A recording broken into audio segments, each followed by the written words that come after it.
हमारे ऊपर प्रभु की कृपा है ये हम कैसे पहचाने?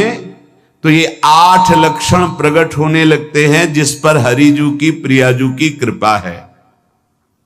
पहला, घोर अपराध करने वाले के प्रति भी दया की भावना, शांति पहला लक्षण है। भाव में भी पहले शांत भाव है।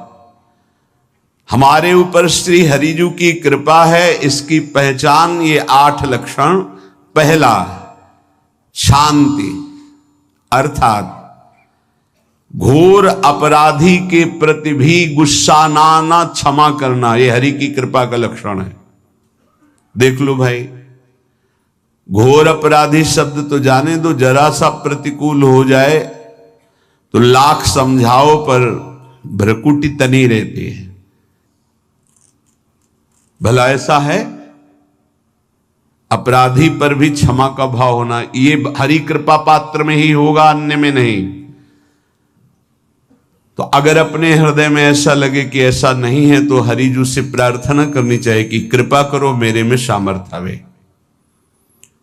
दूसरा, अनुसूया, वो किसी भी के प्रति कभी भी कोई दोष दर्शन ही नहीं करेगा।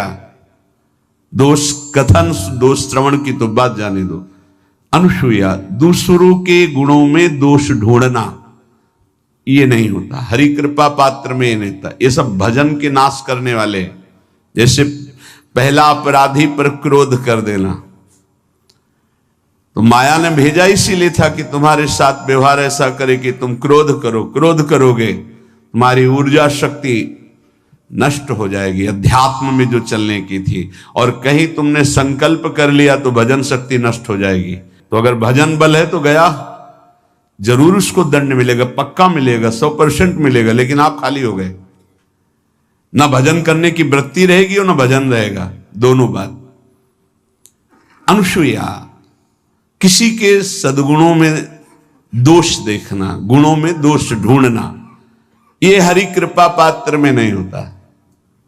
ये बहुत मंगलमयी बातें हैं जिससे हमारा भजन मार्ग पुष्ट होता है। तीसरा, वो बाहर से और भीतर से पवित्र रहता है, हरि कृपा पात्र। शौचाचार का ज्ञान होना चाहिए, वस्त्र आपके पवित्र होने चाहिए, ये बाहरी जल रज आदि के द्वारा बाहरी पवित्रता, और निष्कपटता, निश्चलता, सत्य भाव, ये अंदर की पवित्रता है। अगर कपट है, छल है, असत्य है तो हृदय मलिन रहता है।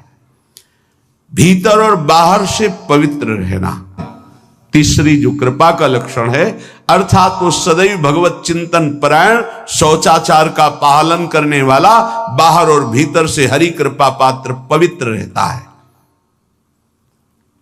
चौथा, ऐसे कार्यों का अनुष्ठान न करे जिनमें हमारा भजन छूटता है, जिनमें सत्य छूटता है, जिनमें भगवत भाव छूटता है। जैसे आपके ऊपर कृपा हुई, आप भगवत मार्ग में चल रहे हैं, अब आप ऐसे संसारिक कार्यों का अनुष्ठान कर रहे हैं जिनमें आपकी चित्तवृत्ति बिल्कुल भगवत विमुख हो रही, तो जीवन का लाभ क्या होगा? लाभ तो है भगवत स्मरण सहित। जैसे कल एक ने प्रश्न किया कि मैं खाता तो नहीं हूं लेकिन मांस की दुकान में मांस बेचता हूं, होटल आदमी, क्या उचित है? ये उचित कैसे हो सकता है? तुम और भी तो व्यापार कर सकते हो। जरूरी है धर्म का पालन करने की इच्छा करते हो, धर्म आचरण करते हो, ऐसा नहीं। तो विरत बहुकर्मा, उन कर्मों से हमें विरत रहना है जो हमारे धर्म के विरुद्ध है, जो भजन के विरुद्ध है। हरि कृपा पात्र ऐसे कर्मों का अनुष्ठान कर ही नहीं सकता। अपने भजन का फल देखना भगवत कृपा पात्र के, सबको प्रदान कर देना। हिम्मत है? अपने भजन, इतनी मेहनत से किया हुआ भजन, भजन होने के बाद हे प्रभु इस भजन का फल हो, सर्वे भवन्तु सुखिना सर्वे सन्तु निरामयः। यहां तो कहते महाराज एक माला रोज आपके लिए करता हूं कि आपकी बीमारी ठीक रहे, तो शेष किसके लिए करते हो प्रभु? शेष क्या? अगर इष्ट और गुरु के लिए तुम्हारा है कि एक माला करते तो फिर इतनी माला करते तो हमें क्या होगा? सब आपको दे देंगे तो हमें क्या होगा? तभी भजन का रहस्य नहीं जाना। छठवां,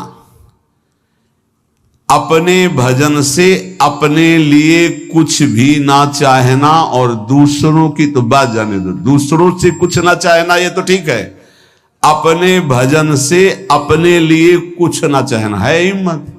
देखो ये हरि कृपा पात्र में हिम्मत होती है। अपना भजन अपने प्रयोग में ना लाना, इसका भी आंतरिक रहस्य है। अपने प्रयोग में आप शरीर को लेकर के बोलेंगे, अगर स्वरूप को लेकर तो प्रयोग की कोई वहां जरूरत ही नहीं, स्वरूप पूर्ण काम है, वहां कोई अभाव नहीं। जब आप कोई भाव अपने लिए करेंगे तो देह भाव होगा, देह भाव से किसी विषय की मांग होगी। विषय पूर्ति भजन का फल नहीं होता, भजन का फल होता विषय निवृत्ति।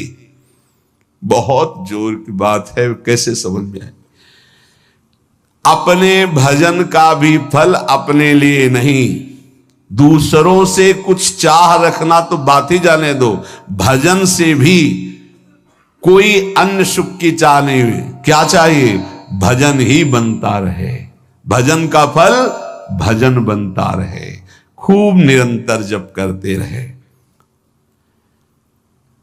सातवां, किसी भी मान सम्मान कीर्ति पद प्रतिष्ठा के मिलने पर हृदय का असंतुष्ट हो जाना,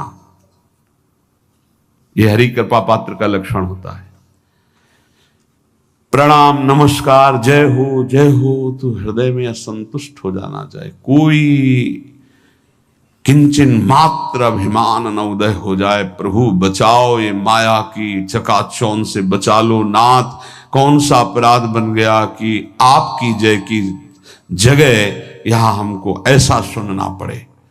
मान प्रतिष्ठा कीर्ति जिसके लिए बड़े बड़े लालायित रहते, हरि कृपा पात्र को विष की तरह चुभती है। और आठवां,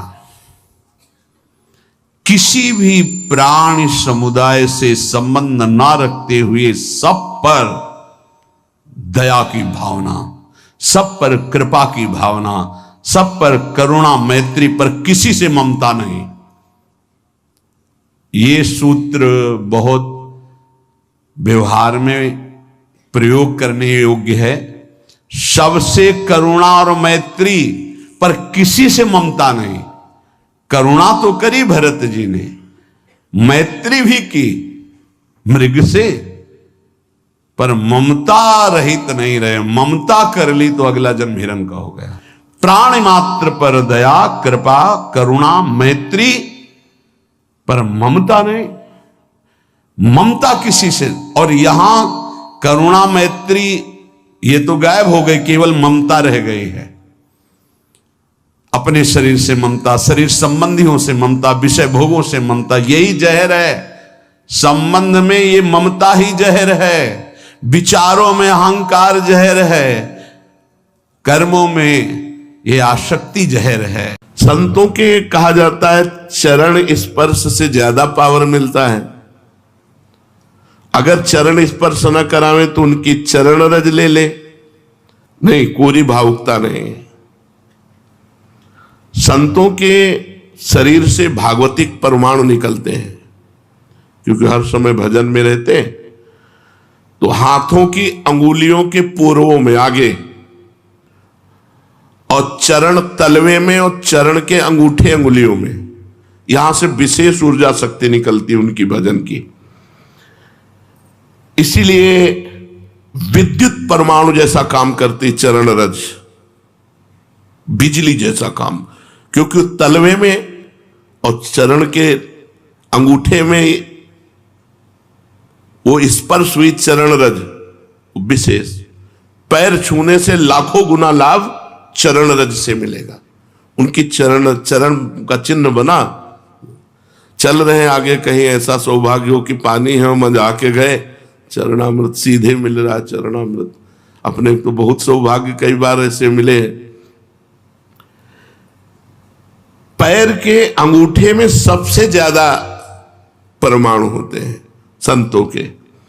अतः जहां जहां संतों के चरण स्पर्श होते हैं वहां वहां की रज पूरे शरीर के विद्युत को उस रज में, उनके शरीर में जो ऊर्जा शक्ति भजन की वो उस रज में, इसलिए उस रज का।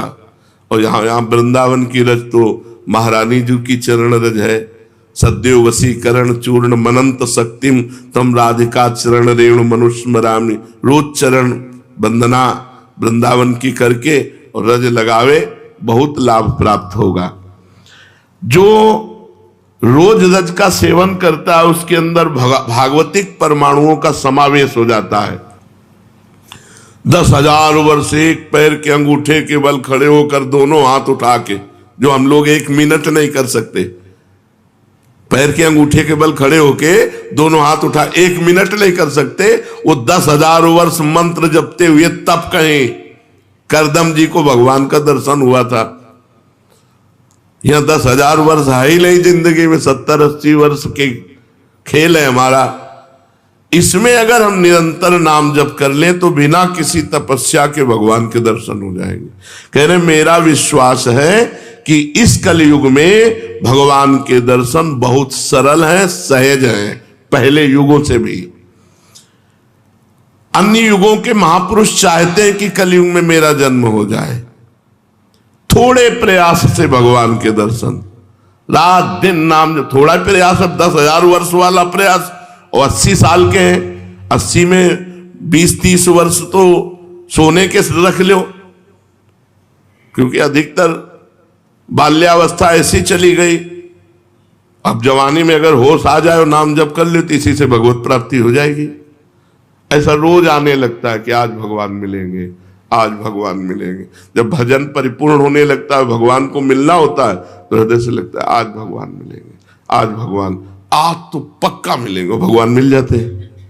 भगवान फिर कोई न कोई रूप रख करके आते हैं और वो अनुभव कराते हैं, मैं हूं, देखो मैं हूं, अब प्रभु के सिवा मेरा कोई नहीं, मेरे तो गिरधर गोपाल, दूसरों न कोई, हृदय व्याकुल है प्रभु के मिलने। वो इतनी तक तो पहुंचना ही नहीं पड़ता, इसके पहले ही वो हृदय और मानस में छाने लगते हैं, फिर साक्षात्कार तो अपने आप हो जाता। इतना नहीं पहुंचना पड़ता, मारो नहीं, सहज सरल आनंद, व्याकुलता आनंद भरी, और उतने में आप थोड़ा करके देखो आपकी भावना में आते हैं कि नहीं प्रभु।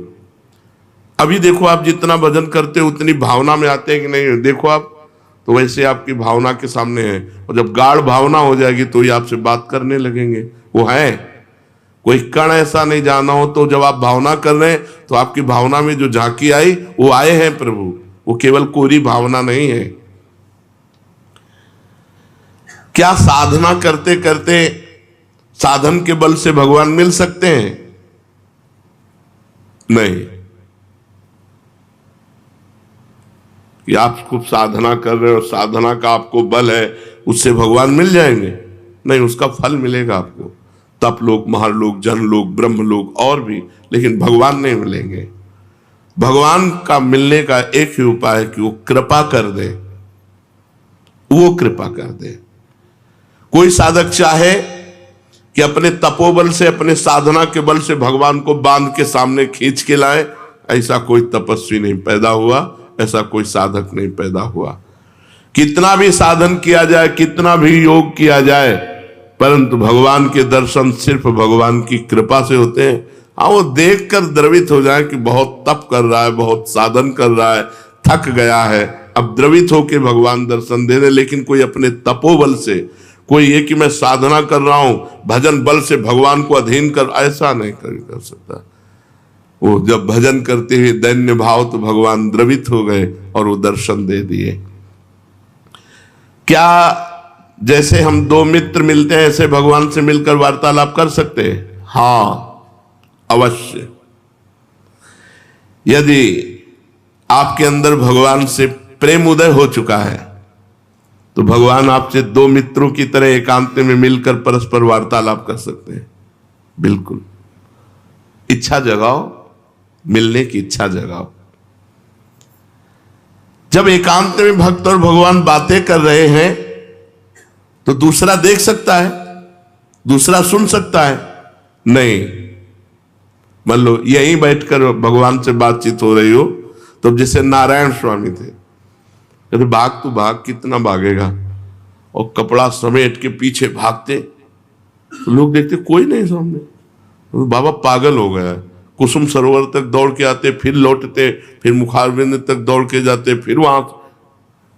जब प्रेमी जनों ने पूछा तो बोले हमारी उसकी छुआछुई हो रही, वो देखो सामने दौड़ रहा है, मैं उसे पकड़ रहा हूं। लेकिन सबको लगता कि पागल हो गए हैं क्या, दौड़ रहे हैं। कहते भाग तो कितना भागेगा, आज मैं पकड़ के छोड़ूंगा, और सामने कोई है नहीं। तो लोग पागल ही तो समझते थे, तभी भक्त को एक पागल संज्ञा दे दी जाती है।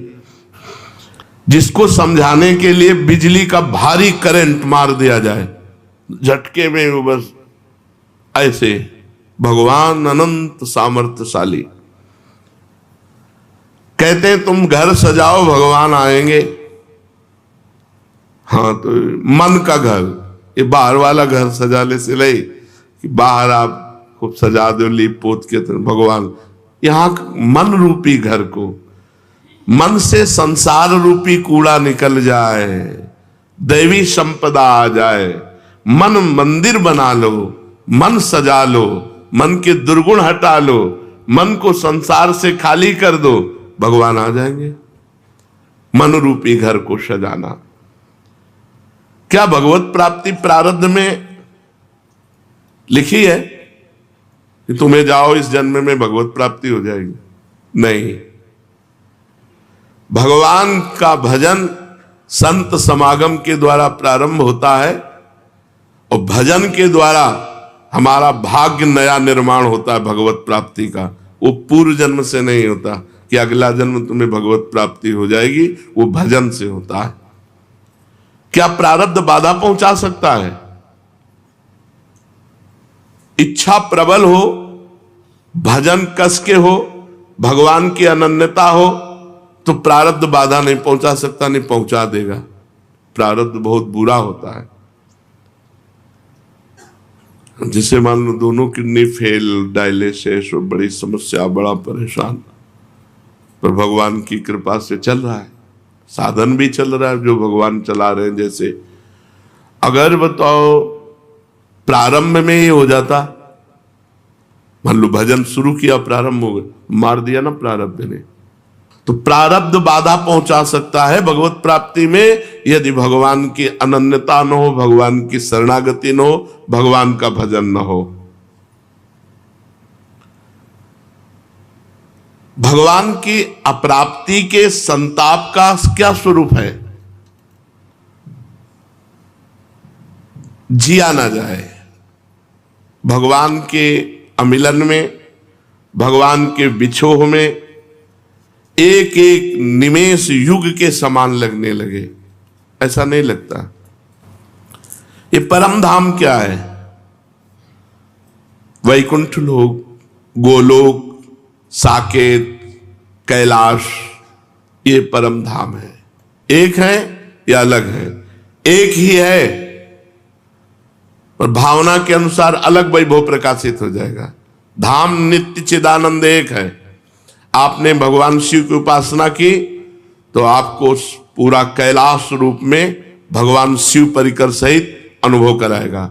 राम जी की उपासना की तो वही धाम साकेत बनकर अनुभव कराएगा। श्याम जी की उपासना की वही धाम गोलोक बनकर अनुभव कराएगा।